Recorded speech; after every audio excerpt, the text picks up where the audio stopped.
Hey guys, What If here, and welcome back to NASCAR 2002 for race 33 36. We're going to Phoenix. Obviously, there's only one Phoenix race on the schedule, so it's hard to really precise specifically how well we're going to do. So, standings, our goal of getting 1,000 points on second place is still a dream I wish to achieve, but who knows if that's actually going to be a thing. May not be after Phoenix. We also got that in Rockingham and Homestead, which all of those are unknowns, so kind of scared on that. There's really not a whole lot else to show here, so we'll just get into it. But before we do, thank you to my tier 2 Patreon people, as well as my YouTube members for my channel perks, get early access to videos and everything, as well as channel emotes and stuff for live streams. So those are them perks. I'm streaming a little bit more often, so if people want to do that, that's up to them. It's like 2 tiers. One's like $2, the other one's $5. So there's that. So, but either way, thank you. Let's get into Phoenix and see what happens. We're in the beautiful Arizona desert at the 1 Mile Phoenix International Raceway for the Duralube 500. Tell us more about this one-of-a-kind oval. This can be a fast track, but due to its low degree of banking, the cars can get a little loose coming out of the corners. And every turn is a little bit different than the one before it. Jason Keller has improved a little this week, hasn't he? After a good race, he's advanced 2 places in the series standings. 2 spots. Good for him. Good for him. Let me just make sure my car's set up situated. Okay, that's okay. Default is good. Just want to cover my bases. Good for Jason Keller. So, all right, who's on pole? We got Dale Jr., Ward Burton, and I don't know where Harvick's running. Oh, in the back, I saw her like mid-pack, so not good for him. But here we go, Phoenix. We immediately get down the bottom lane here. Now, from all the practice racing I've done, they never really do crazy stack-ups. Well, that was a little bit of a stack-up. But Mike Dillon, I'm there. I don't know what you want, but what is happening? As soon as I say that, then there's just a massive checkup. 4 practice runs of this track, because I really wanted to do a lot of practice runs, races, just to get a feel for the track, because obviously I've not raced here in a very long time. And then we'd have this happen, where I go from 43rd to 24th in 1 lap. I don't know. Oh my God, the 4. I'm sorry, Kevin LePage. I just hit maybe just, you know, brake like me, and maybe we won't have those problems.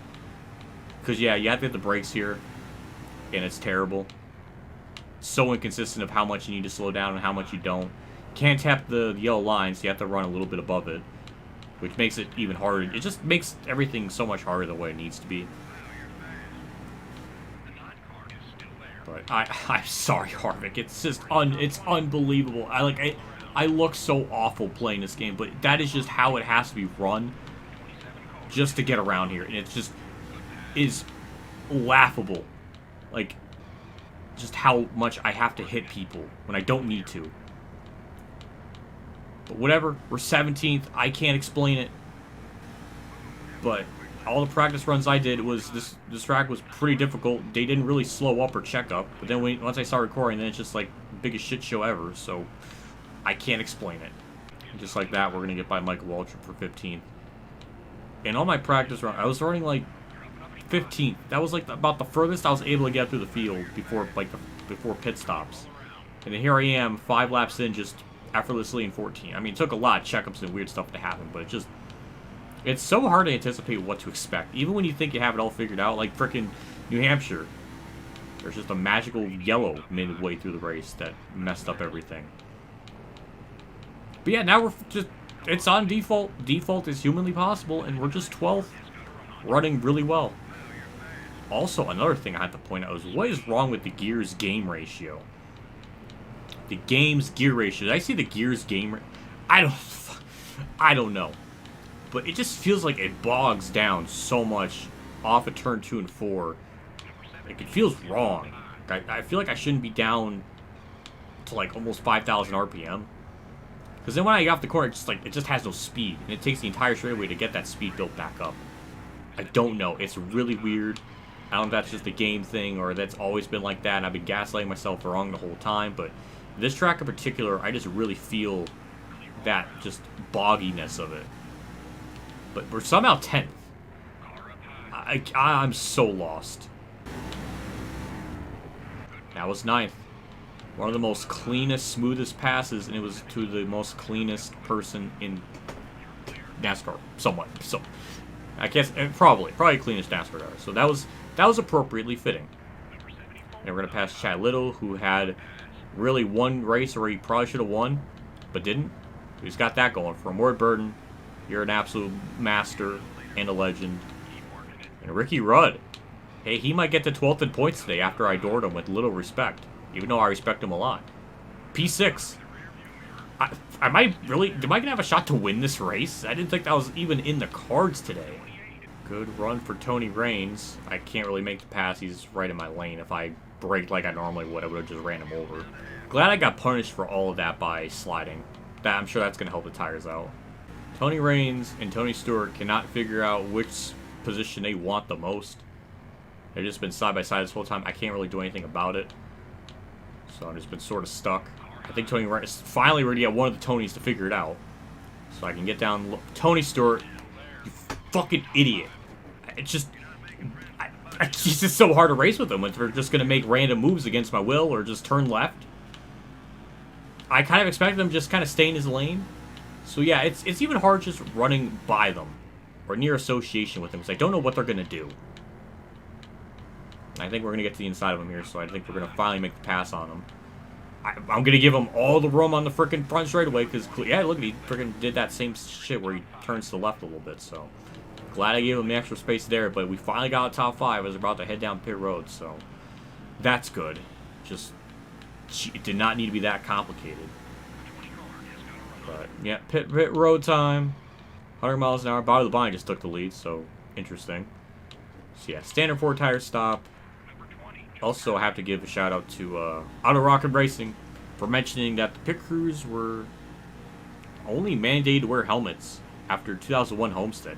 So they went all these decades not wearing a helmet, which is kind of crazy to me because I always thought that was a thing before then. I don't know. I'm just kind of blown away by that fact. So thank you for that stat. I did not pay attention to the pit time, so it might be 16. Maybe that's a good stop or good pit estimation, or I don't know, but we're out and away. The only thing that sucks about pitting early is, well, the second half of the race, we're going to have to run an extra lap. 16 laps on this run versus the 15. So that does suck. But if everything plays out, we should gain a lot of time on the leaders. I don't know if we're going to have the tire to manage, or at least have a shot to win. But it's going to give us glorious track position. I'm going to try my best to not slide the freaking tires. It's really hard to do because the game almost punishes you for braking. So we'll find out. Michael Walter just decided, nope, he don't want to pit.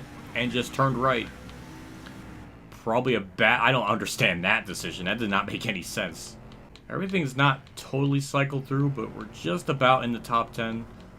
Still don't know who on earth is staying out this long, but I guess I shouldn't be too shocked, because it was like this in Thunder 03 and Thunder 04. They just stay out a lot longer here than other tracks. Don't really know why that's a thing. But yeah, I hit the brakes twice, so that's why the car skated like that, so... Yeah, I just hate the fact it just off the corner. It just feels like I'm losing so much time with just the way it slows down. Also, am I really about to cycle out in the lead after all this? I didn't think I had that. This is like one of those tracks again where I do all this practicing, never win, but then once I record, then I just everything just aligns, and then everything's gonna cycle through here, and I'm gonna be in the lead. I don't know how to feel about that, but we might have just gotten another win based on just undercutting. That might be just the strat of the season, just to undercut. I don't know. About a lap and a half to go, and it took a lot of weird things to go my way, where the AI checked up or what, because this was not at all what I expected. I'd done so many practice runs at this track, never even came close to a top 5. So I think this is kind of a special circumstantial thing. Tires are getting warm, but not terribly bad. Maybe I managed them a little bit better this run. I really don't know. This is kind of the game of just don't know, or I can't explain it. But we're just about to get through the last corners to get another win. I think this will be our 21st win of the season. Last time I checked my stats, so hooray to me on that. We won. I don't know how to feel about that. It's just weird. And we pulled away from the field by 6 seconds on older tires, none less. Like, they should be... what? Oh, my brain. Take a look at the finishing results. Aw, me and Jimmy Spencer. I'm at the top, and then he's at the bottom of the top 10. How adorable. We led 9 laps. That's fucked up. Dale Jr. led 9 laps, 11 laps. I led 9. I'm offended. Those two numbers should not be together. Tony Stewart up there. Kevin Harvick did not have a great day. I mean, he got 14th. He did start 19th, but we're going to gain 70, 80 points on him. So our dream to getting 1,000 points before the end of the season, still possible. And Ricky Rudd did not. He had a very good day. His top 12 points. It might actually happen after this one, in fact. Ooh, 930. We're almost there. I didn't think I will take it. Jeff Gordon third, only 79 points back of Harvick. So I think Gordon might have gained some. I'm not sure, but Spencer still chilling in 7th. Rusty Wallace 9th. Bobby Labonte moves up to 10th. That pushes Newman back down to 11th. And Ricky Rudd back in 12th in points. Back where he belongs. He's probably been 12th at least more than half this season, if I had to guess. Like, it feels like it. So good for him. So, yeah. We have 177. Don't know if we can get to 200 before the end of the year, but we're trying. It would have been so much more if we did freaking well at Martinsville. That could be at least like another 15 laps added with that. That's still... I'm never going to forgive myself for that. But, yeah. That's 2 wins in a row. Should be 3, should be 4. Should be 4 wins in a row, really. But next up is freaking Rockingham. We've gotten better since the start of the year, so maybe that won't be as bad, but that's another track too where we have to use the brakes. So maybe I can use the tactic of just dive bombing the corners, smashing the brake, and maybe that would help. I don't know, but I will figure that out another day. But for now, we'll just wrap things up. Big shout out to my tier 3 Patreon supporters, Dave Hunter, Champ 15, Kamikazegames, Billy Carrier, and Mexican Link 1986 for support again. I appreciate what you guys do for my channel every single month. It always means a lot. Always goes a long ways with everything, so just thank you as always for the continued support. I'll see you all at race 34 for the penultimate finale, which will be very, very exciting, so stay tuned. We may get over 1,000 points over second. Ricky Rudd may lose 12th in points, or he might go up further than that. I don't know. There's a lot of things to get hyped about. I'll see you all next episode. See you all later, and as always, have a good day, everyone.